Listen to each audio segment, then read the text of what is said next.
All right, welcome back to the channel. So, Erickson Lubin is saying that he is trying to get a rematch with Jermell Charlo, but Jermell Charlo is biding his time and does not want the fight because he knows that Erickson Lubin is a different fighter than he was when they fought.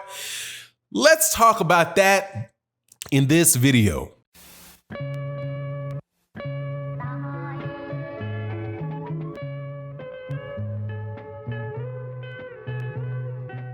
All right, welcome back to the channel. Let's talk about this 154-pound division. Two of the best fighters in the division. And I'm saying two of the best fighters in the division. The best guy in the division, in my opinion, is Jermell Charlo. One of the best fighters at 154 pounds is Erickson Lubin. Now, Erickson Lubin is on a win streak, but he had previously been knocked out by Jermell Charlo in his first big step-up fight. Now, though, Erickson Lubin has looked very, very impressive in his last 4 fights. He's beaten guys like Nathaniel Gallimore. He beat Nathaniel Gallimore who knocked out the current unified champion, Jason Rosario, at 154 pounds.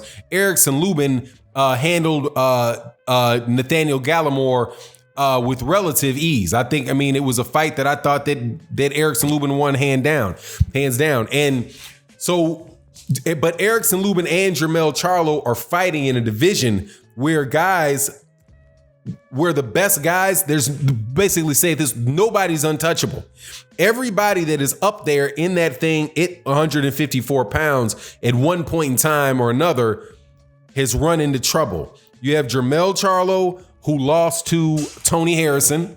You have Tony Harrison, who had been knocked out by Jarrett Hurd, right? You have Jarrett Hurd, who got beat by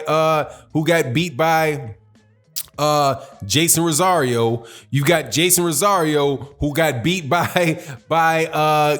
Gallimore. You got Gallimore, who's been beaten by Lubin, right? And Lubin has been beaten by Charlo. But if you look at everybody, Austin, like Erickson Lara, who's still a top 154 pounder, lost to Jarrett Hurd, right? So you have in the 154 pound division, you have a division where there is a lot of very good fighters at the top, and there's no one guy that is really standing heads and shoulders above the others. So when Erickson Lubin says what he said, when he says that he wants to rematch with Jermell Charlo, with Jermell Charlo, but he believes that Jermell Charlo doesn't want anything from him, right? Doesn't want to take the fight. Now, Jermell Charlo was asked about fights, and what Jermell Charlo said, and I think is a reasonable thing, Jermell Charlo said that he wants to fight Jason Rosario. And there's no need for him to go around fighting anybody else, because when he beats Jason Rosario, that crowns him as the top guy at 154 pounds. And I mean, I think that's the right decision and the right viewpoint from Jermell Charlo. It's something that I had wished that Jarrett Hurd had thought. I wish that had been the opinion of Jarrett Hurd maybe about a year and a half ago, because Jarrett Hurd, when he won the IBF and the WBA titles, which he got by beating a long-standing top guy at 154 in Austin Trout, and then he beat at the time the best, the number one longest reigning 154 pound champion in Erickson Lara. I thought that right there, Jermell Charlo was the WBC champion. That boom, you can make that fight between Jarrett Hurd and Jermell Charlo, and now you have the 3 belts that you can unify at 154 pounds unified. But he decided he didn't want to do it, right? He figured, no, he took a fight against somebody, I can't remember, some British guy, looked very pedestrian for the first couple rounds. And then Jarrett Hurd just was like, skip this boxing stuff, and just went up there and knocked the guy out. But then he loses to J-Rock. And then after J-Rock gets the 2 belts, J-Rock sits around and waits to see whether or not he's going to fight Jarrett Hurd or not. Jarrett Hurd decides that he's not going to exercise his rematch clause, which then frees up Jason Rosario. But J-Rock, but J-Rock then fights Jason Rosario and gets beat. So I certainly hope now that we've already went through the, two unified champions, Jared Hurd and J-Rock not fighting Jermell Charlo to get those 3 belts unified. I think it's 100% correct for Jermell Charlo to focus on that fight, because even when Jason Rosario got out of that fight with J-Rock, he even acted like he didn't want to fight Jermell Charlo. Like he wasn't in any rush to do it. Maybe it's a little too early for him. I can't remember exactly what it was, the words that he used, but it was some waffling about that fight taking place. So as far as Jermell Charlo's plan and what he's saying he wants to do, I think that is a very solid plan.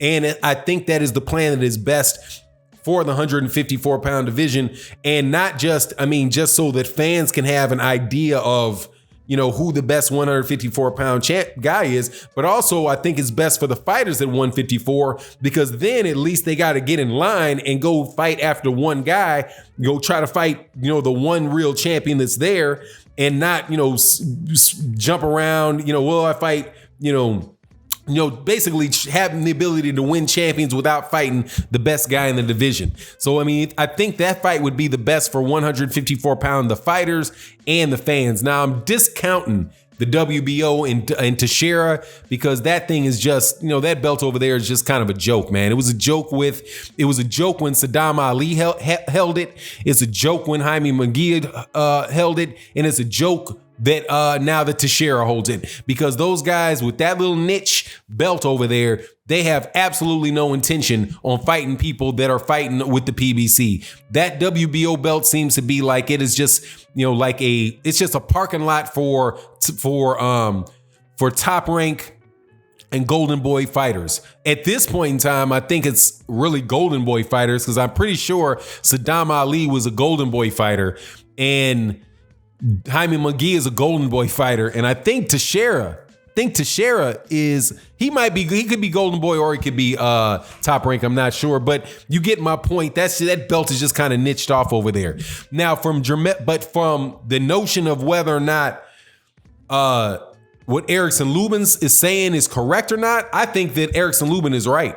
And I think that Erickson Lubin could take a fight with Jermell Charlo, and that fight be significantly different. The thing that makes me say that is that I thought it was ridiculously early for for Erickson Lubin to be fighting Jermell Charlo anyway, because Erickson Lubin was like 18-0 at the time, right? He hadn't even had 20 fights when he fought Jermell Charlo. I thought that was him, that he had been rushed along, because Erickson Lubin is a very, very good fighter, man. I remember when he was an amateur, when he was an amateur at the same time Errol Spence Jr. was an amateur, and both those guys were really big buzzes at in national tournaments.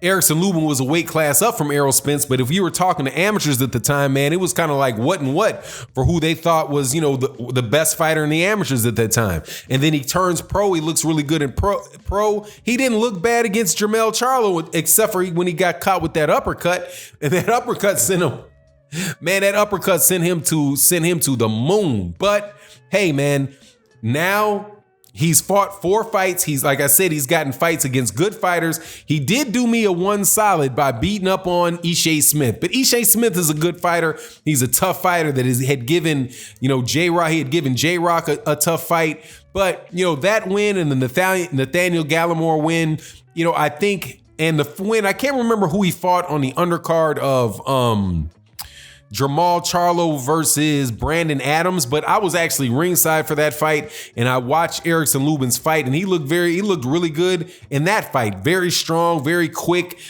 seasoned, looked very, very confident. There's no reason for me to believe that this guy, and now that he got past that one loss at 18 in his 18th fight, that by the time he's at 25, 26 fights, could have learned enough to prevent him from making that same mistake he made against Jermell the first time.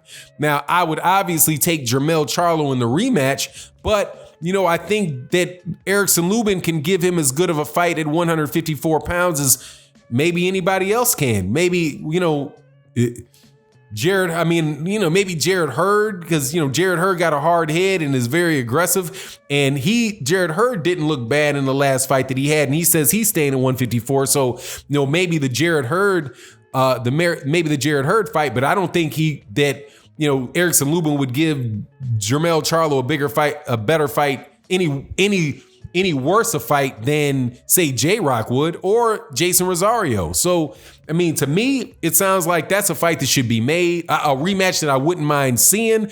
I really appreciate that that Erickson Lubin is, staying on his grind, that he's coming back from that knockout loss, because again, it was very early in his career and he probably shouldn't have taken the fight to begin with. But I do want to see unification between Jason Rosario and Jermel Charlo before I see anything else. But anyway, you let me know what you think about how that go. Do you believe that Jermel Charlo and Tony Harrison would go the same, not Tony Harrison, excuse me, Jermel Charlo and Erickson Lubin would go the same way as it did the first fight, or has Erickson Lubin matured enough to where he could give Jermel Charlo a competitive fight? Any way it goes, I still maintain that the 154-pound division is about the best weight division in boxing, because not only are these guys, there's a lot of parity in the division and not one guy that really is standing out way above everybody else. They're also mixing it up. Even though I said I didn't get to see that unification fight, between Jermel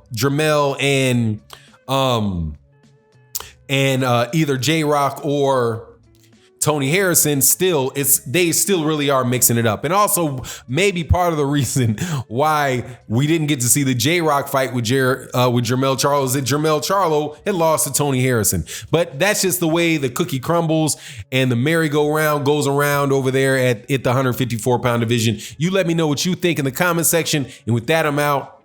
Peace.